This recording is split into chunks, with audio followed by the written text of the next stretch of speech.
Saat ini memang bahkan nasional ya, angka infeksi dengue, baik itu demam dengue maupun demam berdarah dengue itu sedang tinggi-tingginya gitu. Di rumah sakit saya sendiri, di Prima Medica, kami masih nomor 1 itu angka rawat inap sekarang DBD itu menggeser pneumonia. Bahkan pada anak-anak angka rawat inap tertinggi saat ini adalah karena demam berdarah. Gitu. Jadi salah satu hal yang bisa kita lakukan seperti tadi saya sebutkan, pencegahan primer yang bisa dilakukan terhadap satu jenis penyakit adalah salah satunya dengan pemberian imunisasi. Dan sekarang sudah ada imunisasi untuk demam berdarah itu. Jadi itu juga mungkin beberapa banyak yang belum pernah dengar imunisasi demam berdarah. Melalui kesempatan ini saya mungkin bisa membantu menjelaskan bahwa sudah ada, itu sudah mungkin bisa segera konsultasi ke dokter anak terdekatnya. Itu imunisasinya bisa diberikan dari umur 6 tahun sampai 45 tahun. 6 tahun sampai 45 tahun. Oh, berarti saya boleh dong mendapatkan imunisasi dengue. Boleh. Jadi pemberiannya nanti dilakukan 2 kali dengan interval 3 bulan. Dan imunisasi vaksin demam berdarah ini itu tidak memandang kita sudah pernah kena DB atau belum. Oke, baik, dokter. Imunisasi DB yang saat ini ada di layanan kesehatan itu imunisasi DBD tetravalen atau dengan nama dagang Qdenga, itu diberikan dari usia 6 tahun sampai 45 tahun. Cakupan usia 6 sampai 45 tahun itu tentunya pasti berdasarkan penelitian, keamanan medis, keamanan vaksinasi begitu. Jadi saat ini memang yang diberikan itu sampai usia 45 tahun.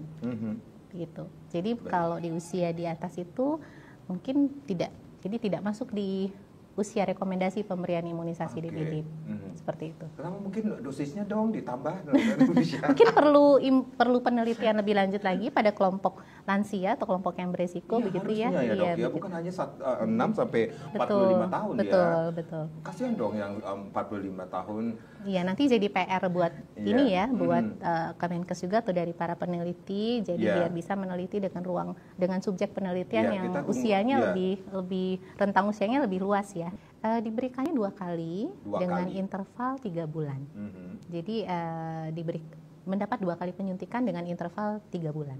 Seperti itu. Jadi harus mendapatkan 2 kali penyuntikan dalam interval 3 bulan. 3 bulan, iya. Ya. Untuk mendapatkan efikasi dari vaksin ini supaya lengkap, jadi memang harus komplit dilakukan 2 kali dengan interval 3 bulan. Seefektif apa ini imunisasi DB ini sendiri, dok? Ya, berdasarkan penelitian yang sudah dilakukan, itu efikasinya menurunkan kemungkinan proteksi terhadap kemungkinan kejadian infeksi dengue itu mencapai 80,2%.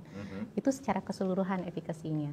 Kemudian disebutkan juga bisa efikasinya sekitar 90,4% menurunkan kejadian rawat inap akibat TB. Jadi itu angka yang cukup tinggi secara statistik. Jadi 80,2% itu sekitar 80% ya, sekitar 80% menurunkan resiko terinfeksi dengue, ya. Kemudian sekitar 90% menurunkan risiko rawat inap karena infeksi dengue. Jadi itu cukup besar efikasinya gitu untuk melindungi anak-anak terutama. Jadi bisa dengan pemberian imunisasi dengue ini sendiri, bisakah mencegah demam berdarah itu sendiri bisa terjadi, dok? Iya, mencegah severity-nya. Jadi seperti prinsip pada vaksinasi secara umum. Jadi pemberian imunisasi atau pemberian vaksin itu sendiri kita mungkin tidak bisa mencegah 100% kita terhindar dari infeksi tersebut. Tetapi apabila kita terpapar, kita bisa menurunkan severity-nya. Jadi tidak sampai berat begitu. Yang kita harapkan seperti tadi saya sebutkan, dia mungkin masih ada kemungkinan, tadi kan proteksi rawat inapnya itu sekitar 90% ya. Jadi mungkin hanya sekitar 10% aja risiko rawat inap. Artinya kan rawat inap itu berarti kan yang DB dengan klinis yang berat ya.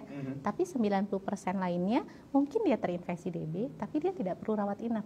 Jadi trombositnya mungkin tidak terlalu anjlok, atau kondisi umumnya masih baik, masih mau makan minum, sehingga tidak sampai menyebabkan kondisi kekentalan darah meningkat seperti itu. Karena pada demam berdarah kan yang membuat perburukan cepat itu tidak terbatas hanya pada nilai trombosit, tapi sebenarnya pada kondisi resiko shock.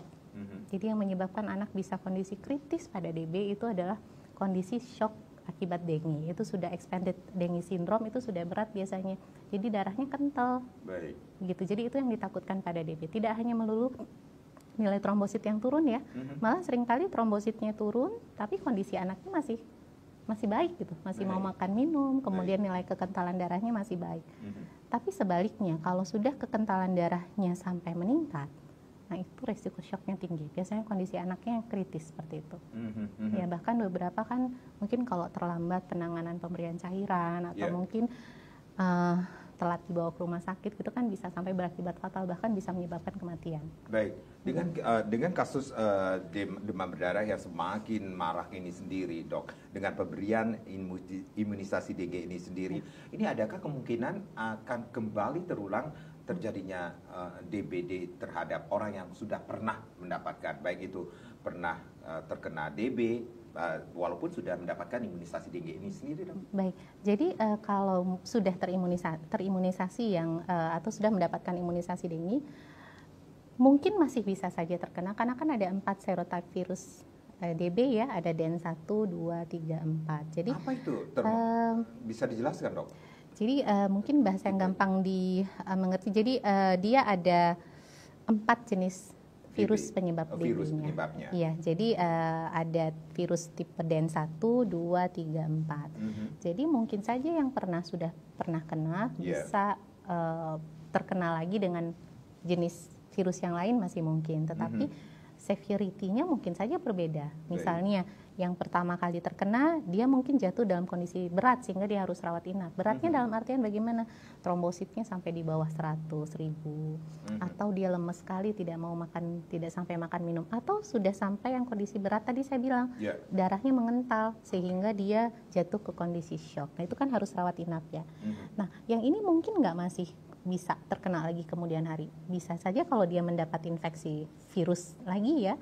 Nah, tapi severity-nya ya tergantung lagi. Nah, dengan imunisasi yang ini diharapkan baik, imunisasi ini kan tadi sudah sempat di awal saya sebutkan, dia tidak memandang apakah kita sudah pernah terkena ataupun tidak.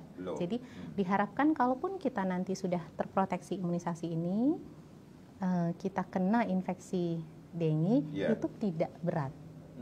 Gitu. Jadi tidak berat sampai harus rawat inap atau sampai shock, sampai kritis seperti itu. Itu sih yang diharapkan, menurunkan severity dari infeksi dengue sendiri atau demam berdarah sendiri. Jadi gitu. Cukup 2 kali dalam rentang waktu 3 bulan itu sendiri yang harus diberikan imunisasi dengue ini sendiri, Dok? Iya, betul. Diberikannya 2 kali dengan interval 3 bulan.